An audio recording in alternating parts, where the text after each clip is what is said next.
Olá, pessoal. Estamos voltando aqui com a segunda parte da live, porque estava muito bom, não deu para encerrar em uma hora, não deu para falar em uma hora, muito conteúdo. Então eu queria que vocês que estão entrando, oi, gente, voltamos.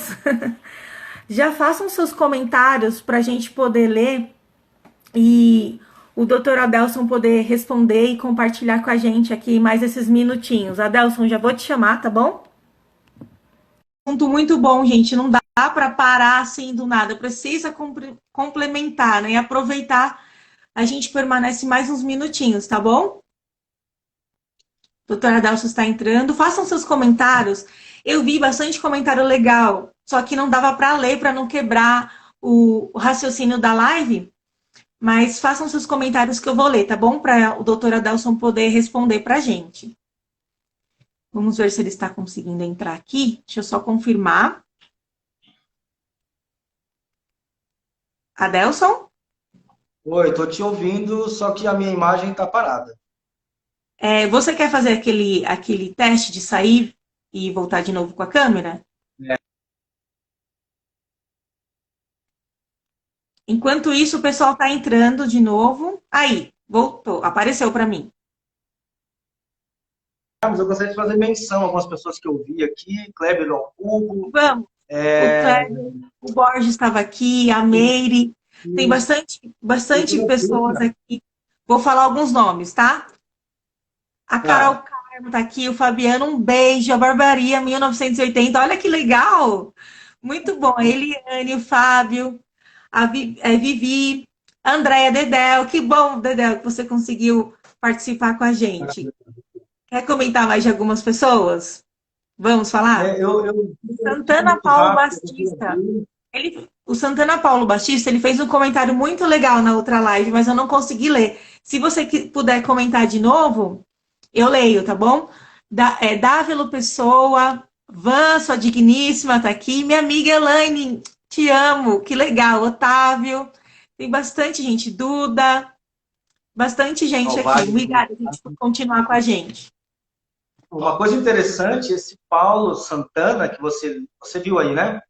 Aham, Ele é, ele é um dos amigos daqueles que eu formava grupos de estudo para passar legal. na USP e tal. Ele é professor de história em Minas, né? Veja que bacana. Bacana mesmo. Seja bem-vindo, meu amigo. Eu ia fazer Mas, menção da doutora Bruna, oi? uma juíza que. A doutora Bruna também está na live, Ela eu vi estava por aqui, a aqui. doutora Bruna. Espero que ela volte aqui para a live para a gente fazer menção dela, juíza, né? Isso, juíza, muito Muito bom. bacana. Então, só para a gente concluir, eu E, queria que o pessoal colocasse as perguntas para você responder, Adalson, porque não deu realmente para ler na outra live, porque estava tão vamos bom lá. o conteúdo que não dava para parar.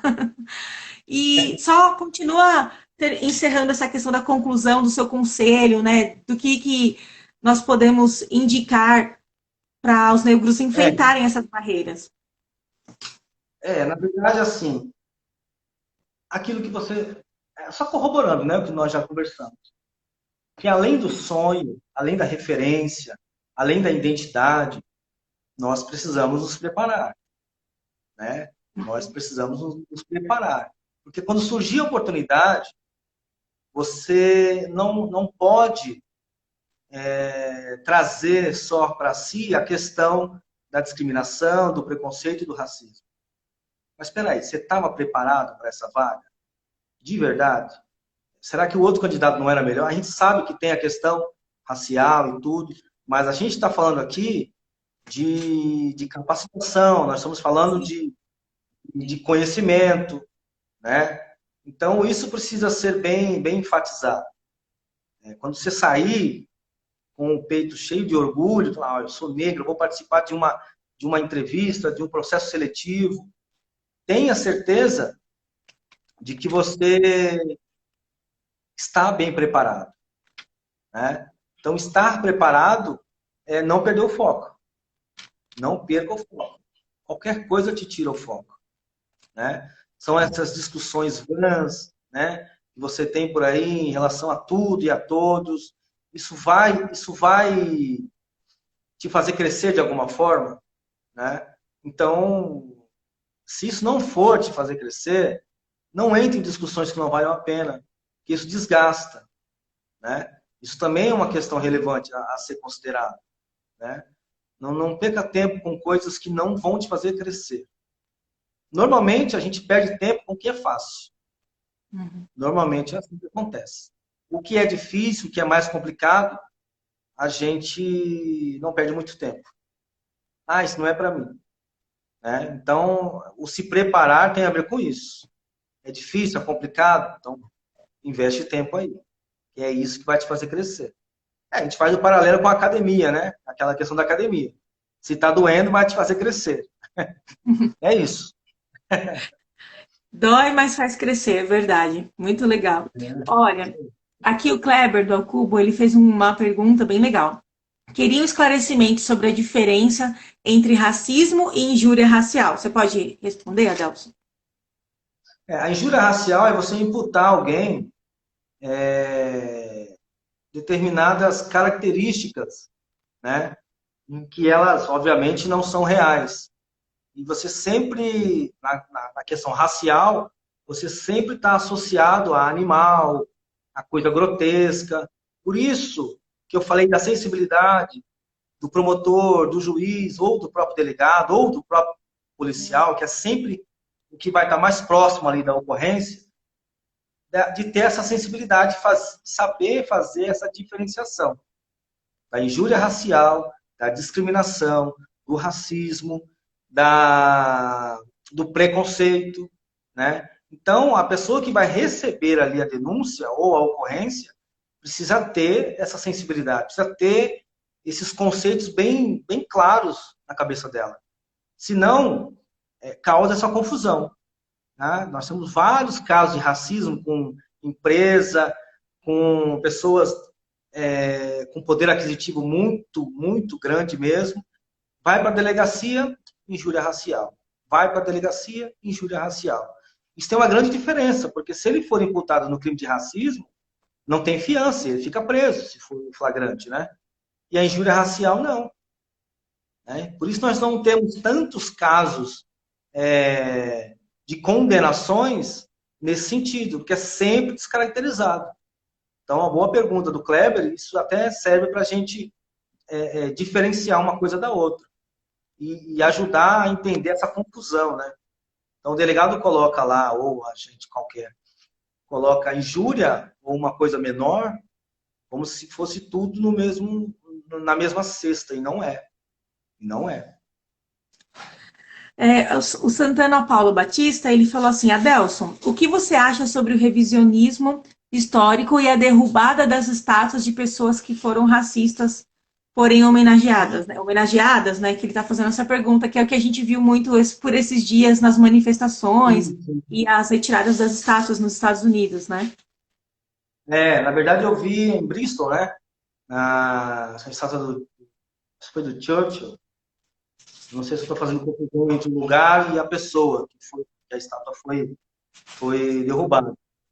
Mas no contexto histórico e econômico e político da época, essas pessoas, elas foram, em alguns lugares ainda hoje, elas são tidas como heróis, como desbravadores. Nós temos os bandeirantes aqui, que eles fizeram com os índios. Inclusive, quando aconteceu esse fato na Europa, o governador determinou que a polícia militar protegesse a estátua do Borba Gato aqui em São Paulo, com medo de que isso pudesse acontecer no Brasil, né? Então, quando os ânimos estão acirrados e aflorados, esse tipo de coisa, infelizmente, tende a acontecer. Tende a acontecer. Parte para as vias de fato, parte para a violência. E aí, quando você parte para uma ação dessa, você não sabe como vai terminar. Né? Como a gente já teve em outros casos de manifestações em que uma pessoa jogou um caminhão para cima dos manifestantes, jogou o carro para cima de ciclistas. Então é bem complicado levar isso para a esfera da violência, como nós tínhamos muito comum nos anos 60, nos anos 70, né? É muito comum essa questão da violência nas ruas. Né? Por isso nós criamos aí, a humanidade criou alguns grupos, né, bem radicais, podemos dizer assim, e alguns movimentos bem radicais, né, como em alguns momentos os Panteras Negras, em que houve a ação e a reação, muitas vezes desproporcional, sejam eles como vítimas, ou sejam eles como reacionários mesmo, né, da ação que que estavam sofrendo. Então, essas questões são bem complicadas, né, de você viver na prática ainda hoje. Né? Sim. Mas veja, essas pessoas, esses nomes que foram derrubados, as estátuas, elas tiveram, veja como é estrutural, grande papel na economia e na política desses espaços.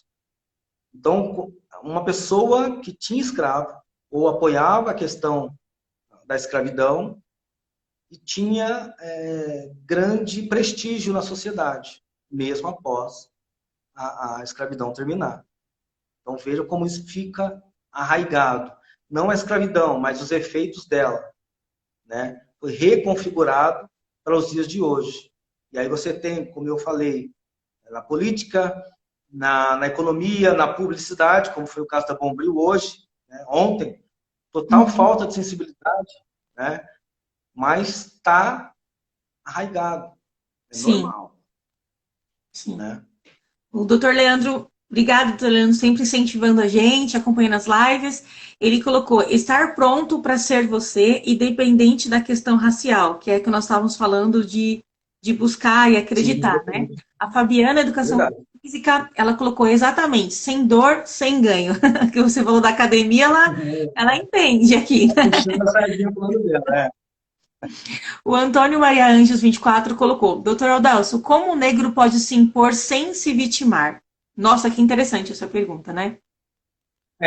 Essa questão do se vitimar, ele é uma narrativa que não é nova. Essa questão do mimimi, de se vitimar, ela não é nova. Né? Mas quando você se impõe sabendo o que você está fazendo, né?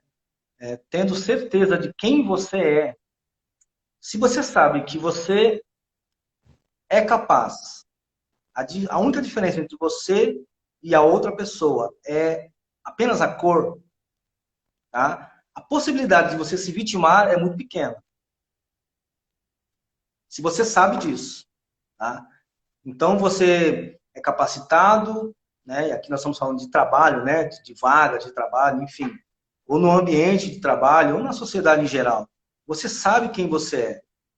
Então a possibilidade de você se vitimar é muito pequena. Mas se você ainda está naquela transição, né, que foi falado lá no início da live, de que você ainda ouve aquelas vozes de que o negro é sujo, o negro é incompetente, o negro é incapaz, o negro jamais, jamais, jamais. Se você ainda ouve essas vozes, a possibilidade de você, num primeiro momento de dificuldade, se achar introspectivo, você fica de mãos atadas e não consegue. Aquela questão de você, o piripaque do Chaves, sabe? Eu ouvi essa semana, achei muito interessante. Você trava. Você é capaz, mas aquele trauma ainda está te travando. E aí você não consegue, você não tem forças para lutar contra esse mal, né? E aí a única forma de você vencer isso é saber quem você é. Saber quem você é, né? Independente da cor. Mas é claro que a cor é um fator preponderante, mas para não se vitimar, você precisa ter essa consciência. Não tem outra forma. Eu queria agregar essa sua explanação, que inclusive está muito enriquecedora, não tem como não querer continuar mais um pouquinho, estou aqui de olho nos minutos, mas a gente quer continuar falando. Tem um documentário no Netflix que é da Michelle Obama, né, que chama A Minha História. E ela conta várias situações em que ela e a família dela enfrentaram, né, na questão do racismo. E duas coisas me chamaram a atenção. Uma que ela fala que o pai dela era um negro muito muito capacitado, muito, assim, com grandes chances de ser uma pessoa bem-sucedida e avançar no mercado profissional. Porém, como o racismo era muito forte, né? Ali num bairro, inclusive, que primeiramente era de predominância branca, e como quando os negros começaram a chegar nesses bairros, a ordem para os brancos era: ó, saiam, saiam desse bairro, porque, né, vocês têm que tomar cuidado e proteger a família de vocês. Ela conta que, embora o pai dela tivesse toda essa qualificação, criatividade, enfim, para ser uma pessoa muito bem sucedida, a sociedade e a falta de oportunidades limitou ele. Então, ela lamenta no documentário, porque ela fala: o meu pai tinha tudo para ser uma pessoa, realizar todos os sonhos que ele tinha, porém, ele foi muito limitado. Então, ele morreu, né, com tendo sofrido essa limitação. Então, isso é um ponto que choca muito, né? Porque pode, embora ela faz algumas décadas que ele passou tudo isso, mas é muito real, é muito hoje, 2020, né? Por tudo que nós temos acompanhado nos noticiários, nós podemos ler, enfim, é muito real, acontece hoje. E outra questão que ela fala nesse documentário, que tem tudo a ver com o comentário do Antônio aqui, que você acabou de complementar, é que ela tem uma estudante que faz uma pergunta para ela assim: Michele, como que você conseguiu sobreviver nesse mundo que nos torna invisível, sendo invisível? Ela fala, sendo invisível. E a Michele fala: olha, eu nunca me senti invisível.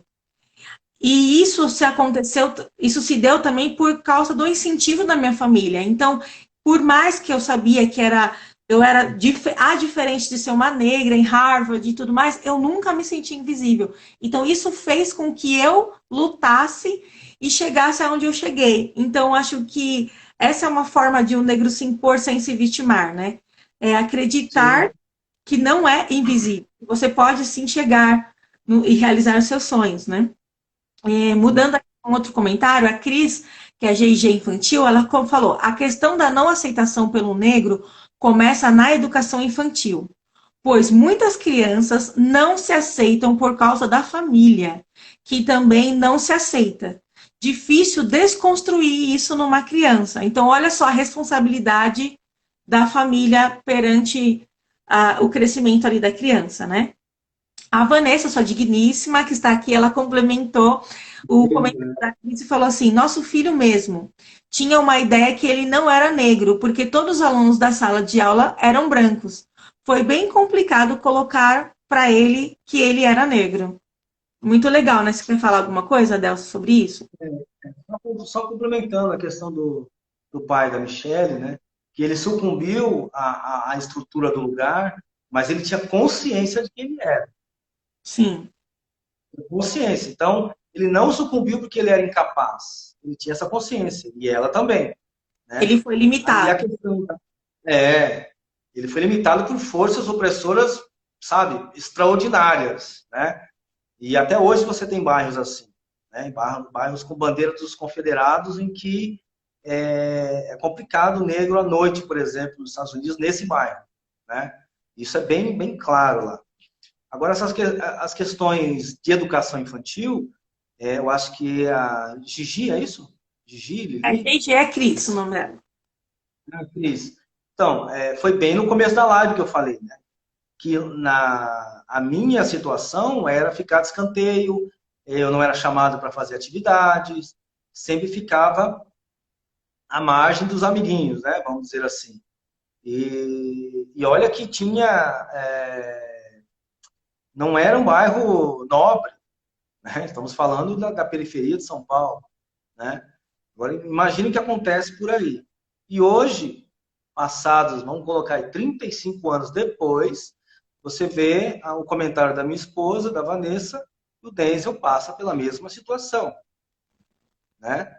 Então, precisa despertar em crianças, valorizar que eles são lindos, que eles são seres humanos, e que essa situação não pode fazer com que eles se sintam menosprezados. É uma dose todos os dias de incentivo. Por quê? É uma dose de veneno todos os dias. Então, todo dia você precisa elogiar o cabelo da sua filha, elogiar o cabelo do seu filho, elogiar como ele é lindo, como ele é colorido, como ele é diferente, né? Isso, falando todos os dias, ele não vai esquecer, né? Por quê? Aquilo que é negativo falado todos os dias também não se esquece. Coisas que eu ouvia com essa idade, eu lembro até hoje, mas não me faz mal. Não me faz mais mal, né? Porque hoje eu sei quem eu sou, né? E olha que eu não tive uma mãe ou um pai que me dissesse, olha, seu cabelo é lindo, nada pode te deixar menosprezado. Até porque eles não tinham essa consciência, né? Eles também eram vítimas dessa estrutura. Sim, exatamente. Essa é uma questão importante. Eles também eram vítimas. Então você só pode dar o que você tem. Se você não tem esse esclarecimento, se você não tem você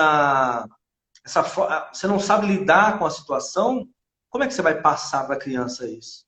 Então, na educação infantil, que é a base ali, então você tem ali as pedagogas, as professoras, as diretoras, precisam fazer um trabalho especial, né, com essas crianças. Porque, como eu disse no início da live, as crianças, ninguém nasce racista, né? Eles reproduzem o que vem em casa, né? Então, às vezes, as professoras, elas têm um trabalho dobrado de desconstruir o que as crianças ouvem em casa, sim. E partir dali, dali em diante. Só que ela vai voltar para casa. Né? Então, todos os dias é o mesmo trabalho. Como eu falei, é um trabalho doloroso, mas vale a pena. Te faz crescer. Verdade. O Dr. Leandro está falando, a diferença entre o negro social e o negro político é criar a situação de forma a caracterizar a prática de algo negativo em virtude de ser negro. Então, eu entendo que ele está falando, né? Essa questão de todos esses nomes e dados pejorativos que, por ser negro, é negativo, né? Então, se a gente for entrar nesse tema aqui, vai dar outra live, porque nós temos tantos exemplos, né? Para citar a ideia do negro ser negativo, né? Que você pode complementar o que você acha, Delson, mas é uma questão realmente de muita discussão, né? Sim. Eu tenho dois exemplos, já para corroborar com essa ideia. Dois exemplos bem, bem práticos. Se você pega duas meninas da cidade de Tiradentes, onde você mora, não sei. Morei. Uma negra e uma loira. Moram na mesma rua, mesmo contexto social. E vai fazer um estágio, uma entrevista de estágio no CIEE, por exemplo. Né? A possibilidade, tá? Da negra voltar sem a vaga é muito grande. Sim. A possibilidade da negra voltar sem a vaga é muito grande. Tá? Porque, principalmente se for um cargo de recepção, um cargo que precisa trabalhar com o público. Tá? Isso é uma questão que você pode levantar e dizer, não é só social, porque elas moram na mesma rua. Então não é porque você é pobre. Uhum. Você tem um componente racial que é um agravante nessa situação.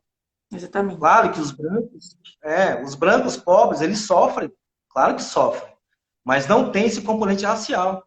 Da mesma forma em que você tem o degrau lá em cima, onde vai ter o funil, né? Muitas vezes você tem um funil que você vai competir com alguém ali em igualdade de condições, a chance da outra pessoa, por ser branca, simplesmente passar é muito grande. Sim. E lá embaixo, no substrato da sociedade, a mesma coisa. Então, se você tem uma oportunidade ali, invariavelmente, essa pessoa ela vai ter vantagem. Sim. Consciente ou inconsciente, ela vai ter vantagem. Não tem como não pensar isso. Uma outra questão, não sei se alguém aqui na live, ou se você ficou sabendo, o ano passado, o Dr. Flávio estava na Avenida Paulista com a família, e eles iam, uma pastelaria, um lugar lá de yakisoba muito famoso, Pastel da Maria, eu acho, se não me engano. E Eles foram lá justamente para isso. Saíram do escritório, encontrou com a família e foram a pé para esse estabelecimento. Chinês ou japonês, chinês. Entraram e pediram yakisoba, porque era muito famoso o yakisoba na região. Foi informado que não tinha os ingredientes e que naquele dia, naquela noite, não ia fazer mais. Ok, vamos pedir pastel. Sentou na mesa. Uhum. Sentaram, os pastéis chegaram, estavam comendo, chegou um casal de brancos. Não eram estrangeiros, eram brasileiros, mas é uma loira e um rapaz branco. Pediram yakisoba. Foi servido, começou a preparar o yakisoba para eles. O doutor Flávio ele não se identificou como advogado, né? Começou a filmar.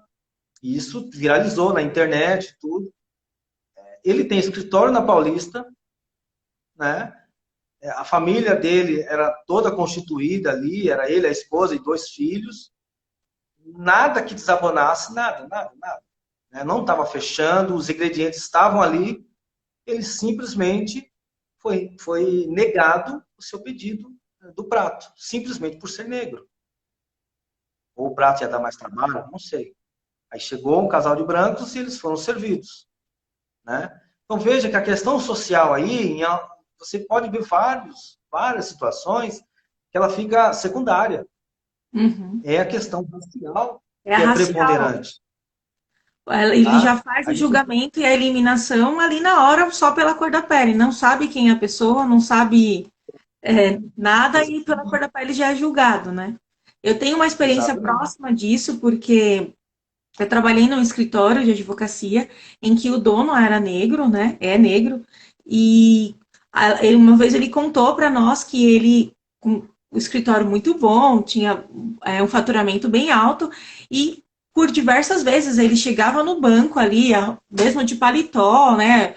Arrumado, tudo, ele era parado na entrada do banco, assim, na hora de passar lá na porta, travava, muitas vezes quando ele ia retirar o alvará. Ah, mas o alvará é de que advogado? Qual é o nome do escritório? Não, é o meu escritório. Eu vim aqui retirar o alvará. A juíza Bruna, né, que estava aqui na outra live, não reparei se ela entrou aqui, mas ela tem essa experiência de ela ser uma juíza negra, né? E as pessoas entrarem na sala de audiência, ela está ali posicionada na cadeira da juíza, no lugar onde a juíza fica, e uma pessoa entrar e falar, eu queria falar com a juíza, né? E o servidor olhar, assim, a juíza, né? E a pessoa assim, ela é a juíza? Então, assim, é uma coisa que precisa ser refletida porque não pode continuar assim. Nós temos que, quanto for necessário falar, tem que continuar falando e discutindo e noticiando mesmo, porque não dá para continuar dessa forma, né? E eu, como eu te contei um pouco da minha história, né, na nossa pré-live, né? Eu realmente, eu vim de uma história de uma família humilde, foi uma das primeiras pessoas da minha família a ter um curso superior. Sim, sofri muitas dificuldades e preconceitos por morar no extremo leste, por ser de família humilde, por ser bolsista na faculdade, aí se eu for contar é muitos. Mas com certeza eu tenho a convicção plena de que não se compara ao racismo. Embora eu tenha, sim, sofrido preconceitos pelas minhas origens sociais e condições sociais, não tem como comparar. Com certeza, eu mesmo, esse exemplo que você deu se aplicaria a mim, né? Em relação a aí tendo um outro candidato negro junto comigo numa sala, que morasse na mesma rua, no mesmo condomínio, no mesmo prédio, que tivesse estudado na mesma escola que eu, com certeza eu sei que existiria essa diferenciação pela cor da pele. Isso nós vemos quando, de repente, eu tenho muitos amigos negros e nós somos de uma instituição religiosa, né, predominantemente negra, com uma cultura negra, e quando você sai com um amigo seu e você vê a diferença de tratamento, é um absurdo, né? Já passei situações de ficar constrangida com isso, porque é muito revoltante e em uma hora você não sabe o que fazer. Então, um conselho que eu deixo aqui nessa live antes da gente terminar é procurar não se omitir, né? Não precisa agir com agressão, que nem a gente tem falado, mas não se omitir diante de uma situação dessa, porque isso tem que ser extirpado, dia após dia, reflexão por reflexão, live por live, roda de amigos por roda de amigos, mas precisa ser falado, né? Para a gente não se estender muito, Adel, senão eu vou abusar muito de você, mas eu queria fazer, ler alguns comentários. Um bem legal do Dr. Leandro foi que, assim, ele colocou, por ele ter uma convivência, amigos, igrejas, né, com negros, ele teve dificuldade de explicar a discriminação racial para a filha dela, pois eles não viviam essa realidade, né? Então, olha que legal, né? Ele sentiu dificuldade, eles não são negros, mas a filha dela, por estar convivendo com um grupo de pessoas negros, não compreendia essa questão do racismo. Então, para você ver como a educação é tudo, né? Desde a família e da convivência, né? Do respeito, né? Então, o assunto é muito profundo, né, Adelson? Ah, não, é muito complexo, né? Você tem aí várias ramificações. E eu devo dizer o seguinte, que não há uma data limite para que o racismo acabe. Isso precisa ser dito. Não espere, a gente não pode esperar que isso vai acabar. Uhum. Tá? Mas hoje você tem armas que te fortalecem para lutar nessa guerra, né? Então você tem aí negros esclarecidos, doutores nas faculdades, nas universidades, você tem economistas, você tem pessoal da publicidade, todos sendo beneficiados pelas ações afirmativas e com essa consciência. Ou seja, de 10 anos para cá, esse mercado publicitário já houve uma mudança, você tem ações afirmativas que, de uma certa forma, tiraram do anonimato veja bem, que dado interessante, 0,3% de negros eram os que ocupavam cargos, os bancos acadêmicos há 15, 20 anos atrás. 0,3%. Então, você não tinha cor nas universidades. Você não tinha cor, né? Então, as ações afirmativas, elas são necessárias nesse momento para você, de uma certa forma, tentar igualar essas forças, né? E aí a questão da identidade, você não é o único negro na sala, né? Você tem mais alguém. E aí a gente sempre lembra daquele episódio, daquele seriado do Chris, né? Todo mundo odeia o Chris, e tudo acontece com ele. Tem aquela professora que sempre faz aqueles comentários. É exatamente isso. São as estruturas do Estado que te desumanizam. E nesse momento que te desumanizam, tratar mal você é natural. Você não tem o mesmo direito que eu, você não tem cidadania, né? Então, quem é você para reclamar de que eu estou te oprimindo? Né?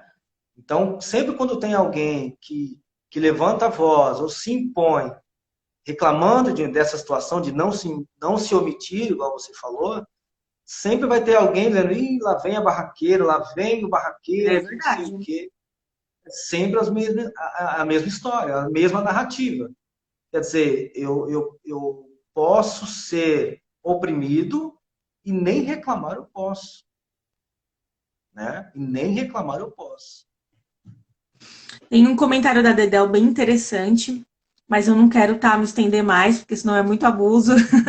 Mas ela colocou assim: conheci um jovem branco que é ex-assaltante de banco, que disse que nunca foi barrado na porta dos bancos. Ele ia de terno e gravata e entrava naturalmente para assaltar. Por ser branco, tinha e passava. Ele passava por ser branco. Então, olha a Sim. situação real da diferença do julgamento da cor da pele, né? Outro exemplo aqui muito impressionante e revoltante, né? Adelson, queria que você concluísse e falasse o que você gostaria de falar para a gente encerrar a live. Eu te agradeço muito, foi incrível. Foi, como eu disse lá no comentário da arte, fechamos com chave de ouro, porque as 3 lives foram sensacionais. Não tem como deixar de assistir. Quem perdeu, que bom que a gente pode salvar, né? Para, de repente, assistir de novo e refletir sobre tudo isso. E eu te agradeço muito, me sinto muito honrada de poder compartilhar esse conhecimento e você também de de acreditar, né, em mim, nessa discussão e trazer essa discussão. Como eu falei na primeira live, eu senti no começo um pouco de receio de falar sobre esse assunto, Hum. de repente ter algum pré-julgamento, né, por eu não ser negra, mas eu me senti totalmente abraçada pelos meus amigos, pelos comentários das pessoas, pela forma que... Ah, o Leandro tá falando para falar. Fala que o Denzel é santista. Não é, não. Respeito pelo santo, mas não é, não. E eu me senti super abraçada e cada vez que eu leio, cada documento que me mandam, cada artigo que me mandam, que eu me aprofundo desse assunto, eu só tenho sede de falar mais. E hoje eu vejo que, quando eu pensei em fazer 3 lives sobre isso, eu fiquei com receio de ser um pouco cansativo, mas simplesmente eu posso dizer que faltou muita coisa para nós aprofundarmos aqui, né? Então, muito obrigada por você ter aceitado. E também quero agradecer a todo mundo que participou, que ficou aqui quase 2 horas, hein, gente? 1h40 de live. Olha que incrível! Então, eu só tenho a agradecer e dizer que eu acredito sim, não. Eu sei que é muito difícil falar no fim do racismo, né?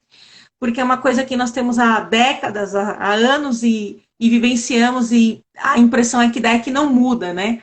Mas nós temos que acreditar que de pouquinho em pouquinho, mudando o nosso mundo, falando das nossas crianças, né?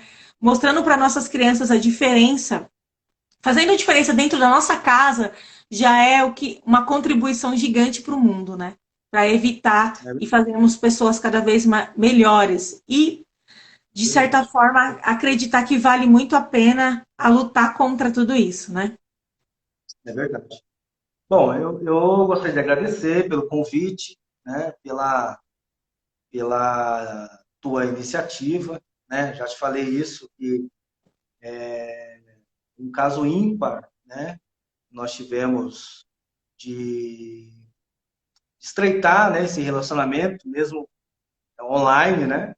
E foi muito interessante, porque a gente consegue saber um pouco mais da história do outro, e aí você passa a respeitar muito mais, né? Quando você conhece a história do outro. Aí muitas vezes você vai entender por que que age assim, por que que não age, né? E isso é muito interessante.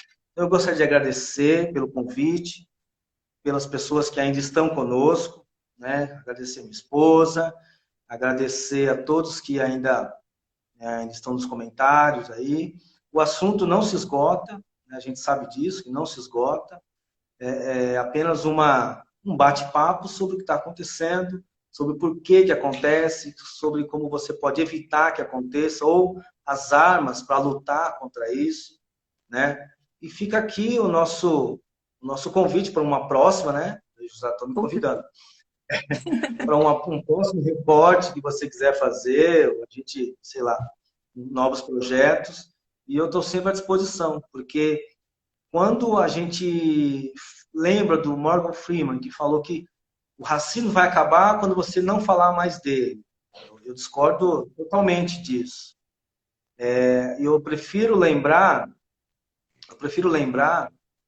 do Martin Luther King quando ele diz que uma lei, uma lei pode não fazer com que você me ame.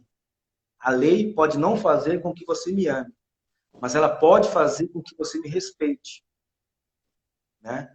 Então, você não precisa morrer de amores pelo negro, mas você precisa respeitar. Você precisa dar a ele a oportunidade de ocupar espaços que você ocupa, né? E aí eu estou falando dos espaços de poder.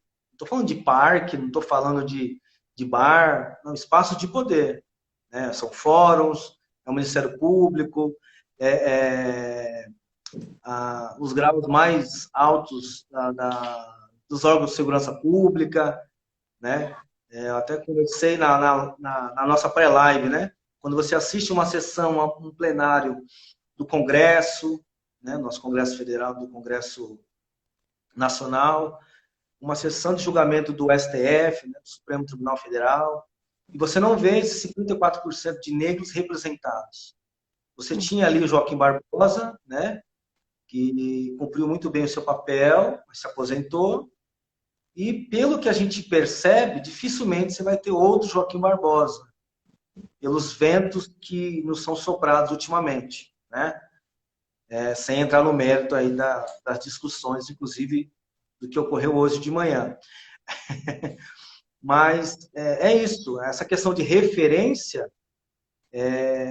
você precisa buscar mais perto de você, mais perto, né? Seja na ficção, seja alguém que você conheça, seu professor, enfim, para você lutar contra esse mal de uma forma mais eficaz, né? É isso. E agradecer novamente. Muito obrigada. Vamos tirar uma fotinho para todo mundo compartilhar e a gente marcar esse momento, porque foi demais. Muito bom. Vamos tirar uma fotinho, pessoal. Prints e mais prints.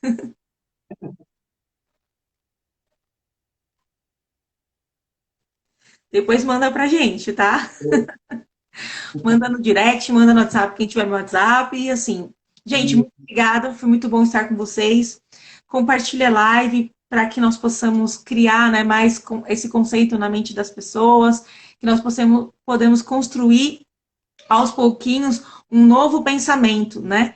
E que vocês possam, de alguma forma, acreditar, nós possamos, né? Eu também, acreditar cada vez que vale a pena a discussão, vale a pena lutar, vale a pena não se omitir, né? Um beijo para todo mundo. Foi demais, gente. Muito obrigada e até a próxima live, hein? Logo, logo tem mais. Até a próxima live. Tchau, Tchau, tchau. tchau, pessoal.